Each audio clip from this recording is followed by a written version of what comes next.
IELTS Listening, version 58248. You will hear a number of different recordings, and you will have to answer questions on what you hear. There will be time for you to read the instructions and questions, and you will have a chance to check your work. All the recordings will be played once only. The test is in 4 sections.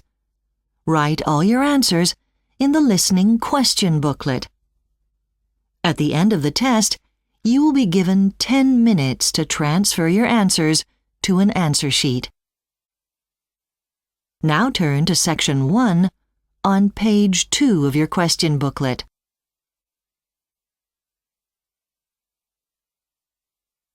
Section 1. You will hear a telephone conversation between a travel agent and a customer. First, you have some time to look at questions 1 to 6 on page 2.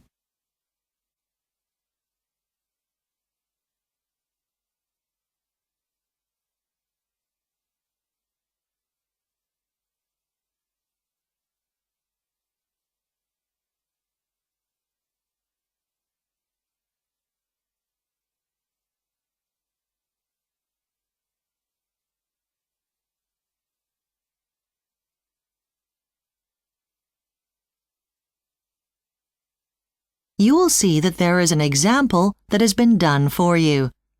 On this occasion only, the conversation relating to this will be played first. Hello, Bakewell Travel. How can I help? Oh, hello. My name's Sarah Carter. I wonder if you could tell me about the price of plane tickets to Dubai. The customer wants to travel to Dubai, so Dubai has been written in the space. Now we shall begin. You should answer the questions as you listen because you will not hear the recording a second time. Listen carefully and answer questions 1 to 6. Hello, Bakewell Travel. How can I help? Oh, hello. My name's Sarah Carter. I wonder if you could tell me about the price of plane tickets to Dubai. Our computers are down, so what I can do is take some details about you and your travel plans. Then when everything's okay again, I can call you back, all right? OK then. Right. So some details first. Your name was Sarah Carter, wasn't it? That's right. And can I take a contact phone number? 07958 847 222. Now, I'll probably need to get back to you on this. Shall I call you back tomorrow morning? Oh, I work on Wednesdays. Can you call me back on Thursday before 12? Fine. OK, so, Mrs. Carter, how many tickets will you need? 3 adults and 4 children. So, 7 altogether. Are all the children under the age of 14? They are, yes. Which date do you wish to travel on? Well, we definitely need to be there for the 24th. So if we leave the UK on the 22nd, we'll have time to recover on the 23rd. So, the 22nd of October? Not this month, next month, November. Right. And I assume these are return tickets? Yes, we want to fly back on the Tuesday. Is that the 25th or the 26th? It's the 25th, so it's going to be a short holiday. We're going to a wedding. We're not going for a holiday. Oh, that's nice. Now, do any travellers have any special requirements? You know, special assistance with mobility and that sort of thing? Oh, well, actually, yes. My son's allergic to cheese. It makes him really, really ill. Fine. So, as soon as I can, I'll look into finding some tickets for you. Before you hear the rest of the conversation, you have some time to look at questions 7 to 10 on page 2.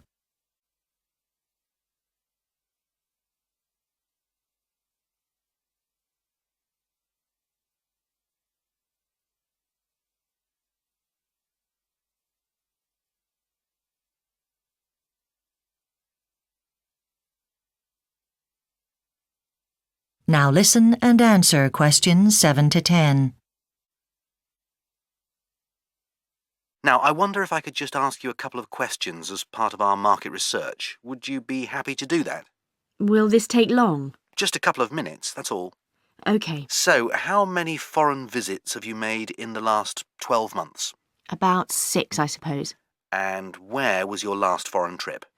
Well, I was in Egypt in May, then most recently India. Oh, nice. Yes, I'm off for some IT training in Bangalore next month, actually.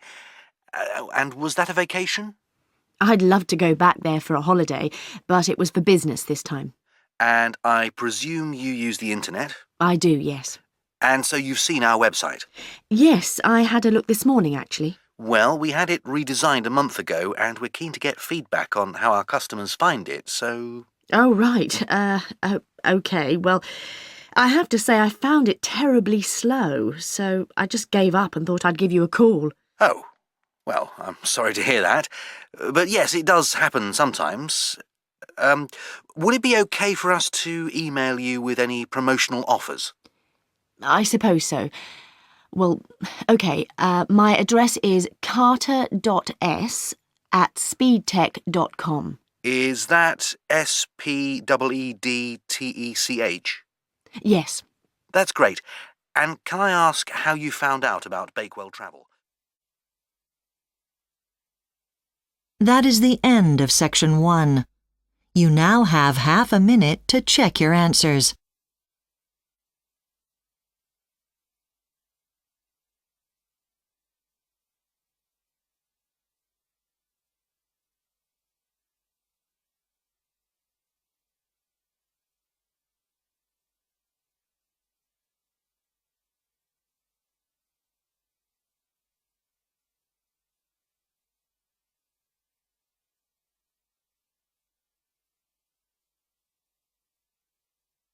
Now turn to Section 2 on page 3.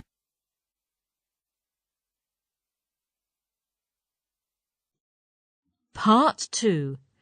You will hear the manager of Cretan Running Sports Club, called Dave, giving some information about the running competition which will be held next month. First, you have some time to look at questions 11 to 17.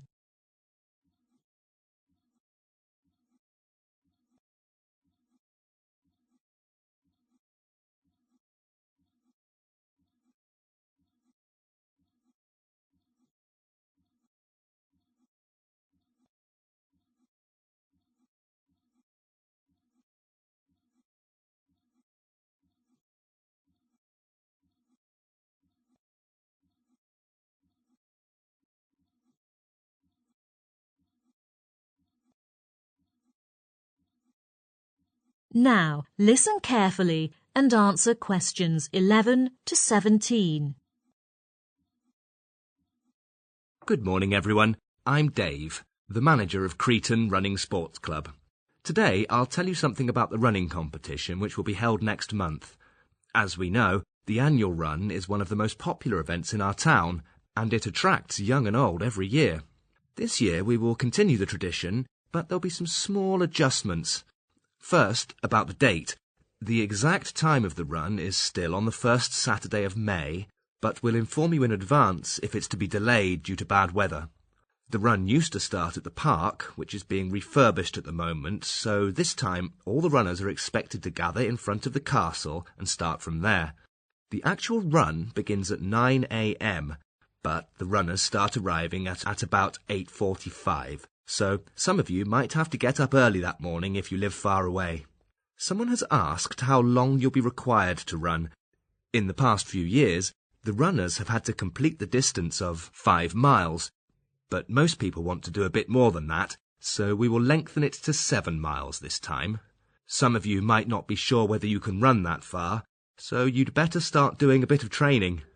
I'm excited to tell you that this year we've got the sponsorship from a big company who has promised to cover all the competition expenses, including the prize for the champion. The runner with the shortest time will be awarded sports equipment worth about £1,000. Each runner will be timed from the starting point till the end. When you cross the finish line marked on the ground of the station, you'll be given a barcode, and you should take this to one of the run volunteers who will scan it. Then you can get your time on the computer immediately, and the volunteers will collect all the results. If you are interested in the run, I suggest you register as soon as possible. The deadline is next Sunday. However, I should tell you this year you can't enrol through the internet, but have to go to the town hall and give all the personal information and sign your name. It doesn't cost anything to register. As I've just said, all the costs related to the competition will be paid by our sponsor. As for the age limit, you have to be at least 16, and the top limit is now 70, though you need to obtain a health certificate from your doctor if you're over 60 years old. If you do come and participate in the run, I definitely recommend that you should prepare an extra pair of shoes, as last year one of the runners got something wrong with his shoes during the running and had to give up halfway through the competition. Besides, a jacket will also be advisable, so you don't catch a cold after sweating a lot during the running. There is no need to worry about snacks or drinks, as every runner will be supplied with chocolates and bottled water. Before you hear the rest of the talk, you have some time to look at questions 18 to 20.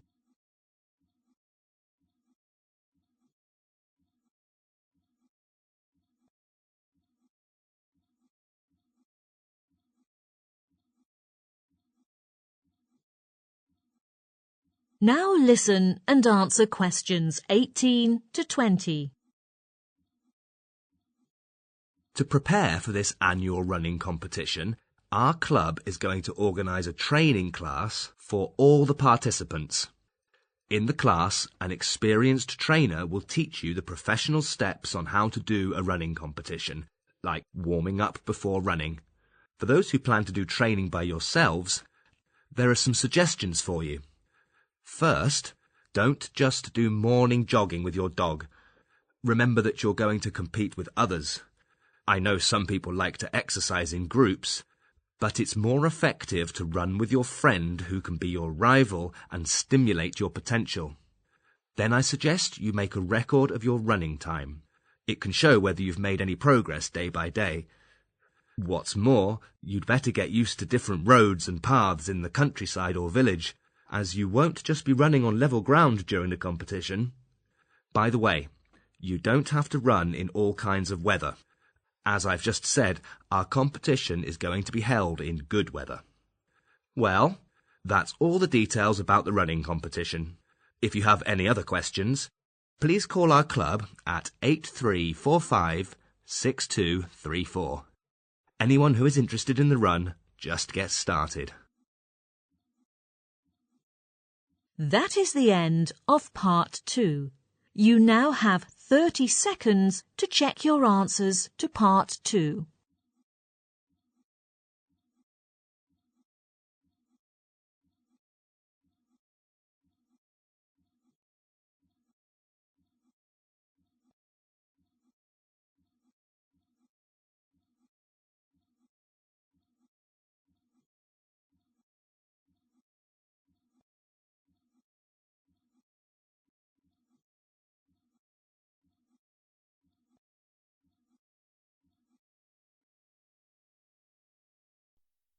Section 3. You'll hear two students named Rick and Nina discussing about selective courses. First, you have some time to look at questions 21 to 26.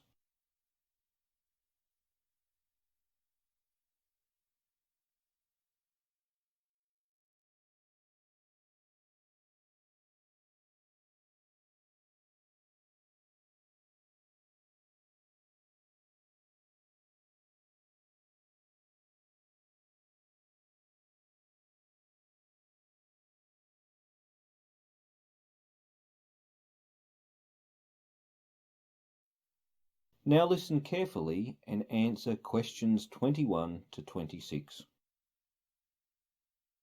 Hey Nina, have you chosen a selective course yet? Not really, Rick. I haven't made up my mind yet. What about you? Me either.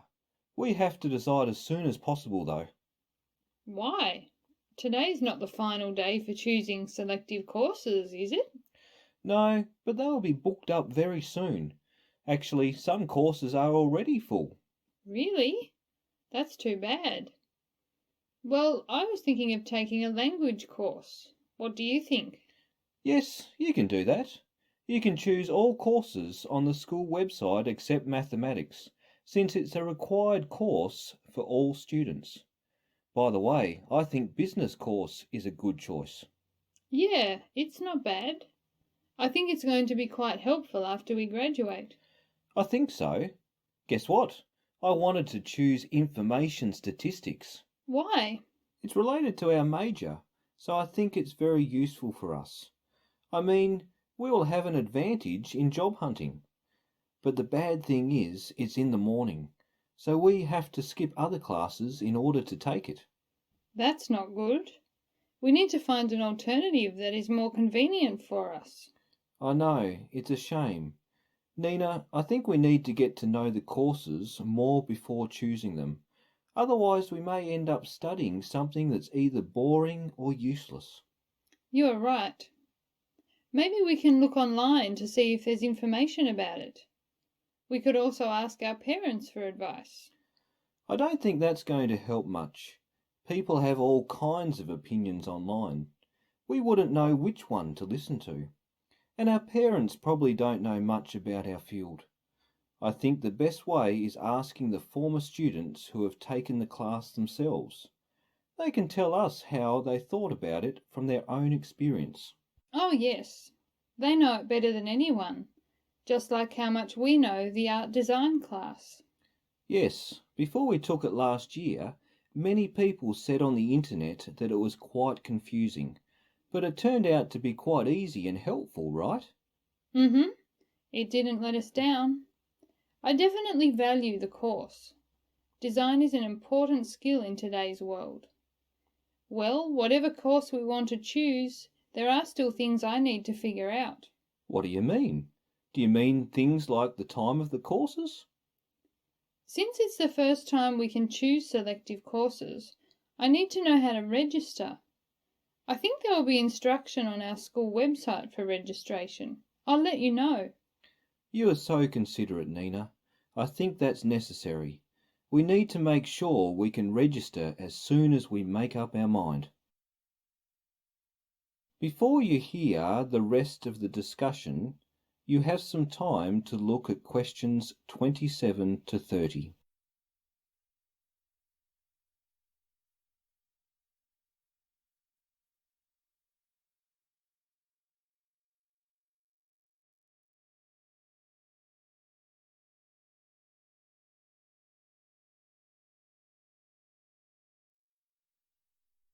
Now listen and answer questions 27 to 30. The courses we studied last semester were quite interesting. Maybe we could get some inspiration from those courses. Do you think so? Well, yeah, some of them were quite fun for me, such as metallurgy, though there were quite a lot of terms to remember. But there's also a lot of useful information about it on the internet, which made things easier. That's right, I can refer to many things when I was working on the paper. And the professor in fluid mechanics was really patient. His explanation was crystal clear, so students had no difficulty understanding it. Yes, that's true. I was good at this course. What do you think of computing? I think it was kind of boring in the beginning. Do you think so? That's exactly how I felt. There are a lot of numbers to deal with, but thankfully it got more interesting when the course went on. Right. Because later we could relate the theories to real life examples. Exactly. Another course that I think was really practical is energy economy. Oh, yes. There were a lot of practical works in the course. What we learned can come in handy in our future jobs. We should make the decision based on our own experience and preference. Yeah. Anyway, we really need to hurry up. I'm sure we can reach a conclusion today. That is the end of section 3. You now have half a minute to check your answers.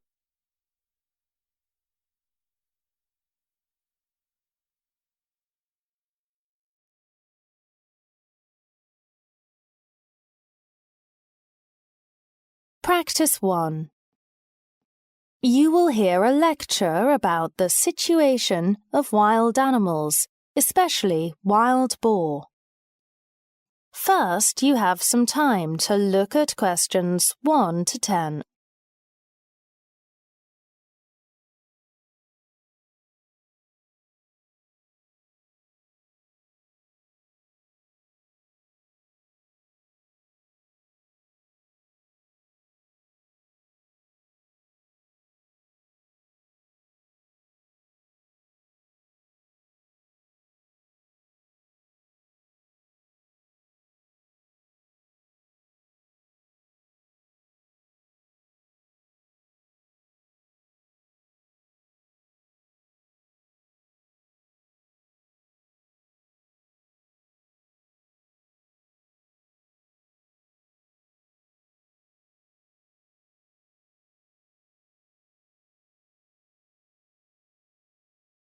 Now listen carefully and answer questions 1 to 10. Good morning. My name's Jim Robinson, and today we're going to look at the control of wild animals, specifically wild boar. Now, boar have been natural inhabitants of Western Europe for thousands of years, but in recent years, there has been a surge in boar activity that poses real threats. Boars are not currently on the protected animals list, which is perhaps why there has been a spike in their breeding activity. Boars are an indigenous species and are particularly plentiful in rural France and the Bavarian uplands of Germany. Boar hunting is a European tradition that goes back to Roman times and became particularly popular among courtiers during the Middle Ages. Even during the 20th century, boar hunting was seen as an integral part of rural life. The decline in boar hunting has obviously led to a rise in the boar populations of Europe, and the situation has reached a critical point, with boar posing a critical threat to the environment. Proponents of boar hunting cite this factor as a major reason why boar populations should be contained. Boar also pose a threat to humans too, with countless reports of people being injured during boar attacks. The origins of the wild boar have roots in Germanic, and this perhaps explains their prevalence in Germany. The problems with the boar population Germany have ramifications for the rest of Europe, as boar packs migrate towards Central and Eastern Europe. One of the main issues that is of great concern is the transmission of diseases that infect other species. Dairy farmers in France are particularly concerned as many of them have seen their herds depleted by infections. The methods for containing boar populations have been looked at in great detail, and numerous options are available. One is to encourage more boar hunting in wild regions, such as mountains and forests. Hunters would be given licenses to hunt, either for food or sport. Of course, boar do pose a threat to human life, so this possibility must be looked at with caution. One method that must be ruled out is poison, as legislation has been introduced prohibiting this. Such methods were tried with rabbits in the 1960s, and this had a disastrous impact on the food chain. The introduction of natural predators into the ecosystem is also an option that can't be considered. The only known predators of boar in the world are wild cats, like lions and tigers. Obviously, there's no way such animals can be allowed to roam the mountains and forests of Europe. Given the threat that boars pose to humans, it is imperative that forest-dwelling boar are kept well away from people in cities. This is absolutely essential, as human safety must be the main priority of policymakers. By the 11th century, boars in several European countries were becoming increasingly rare in Great Britain. King Charles attempted to reintroduce boars in the New Forest area of the country, yet the entire population was almost wiped out during the battles of the English Civil War, when roaming soldiers hunted them for food. During the 1980s, wild boar rearing was encouraged and boar populations began to rise again. By the 1990s, there was a huge rise in the number of boar across England, due in large part to the species no longer forced to live in captivity. Many boar have broken free from farms across England and are breeding at a rapid rate.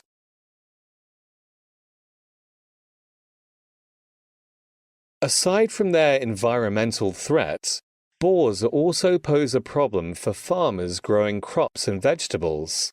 Other species such as red deer are a threat to farm produce like grain and potatoes, but boars certainly present the most serious risk. The damage done to the farming industry is estimated to cost millions of pounds, and insurance payments as a result of this have spiked in the last decade.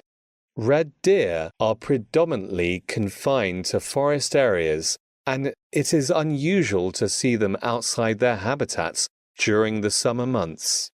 However, as the weather gets colder, they can be seen looking for food around local villages and fields.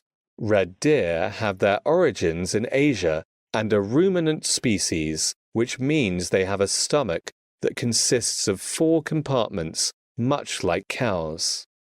They are slaughtered for food, and their meat is sold as venison and is increasingly popular among consumers. There are 9 subspecies of red deer, with 3 of them on the endangered species list. The deer population doesn't pose the same threat as the boar population, but it certainly needs to be addressed. Forest areas are their main habitats, and they are now breeding at a much higher rate than in previous years. Of course, deer are an important part of the food chain and are an important part of the hunting traditions of the UK, so it is important that their population is kept stable for this reason. Though the real concern is the problems that deer present for farmers who have seen their crops suffer in devastating ways. Protection needs to be offered, and many farmers report building large perimeter fences around their fields to keep deer out, which costs them a huge amount of money. Government funding is so far inadequate to offer the protection farmers need, but ways are being looked at to provide subsidies through other means.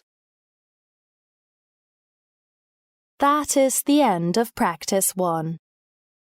You now have half a minute to check your answers.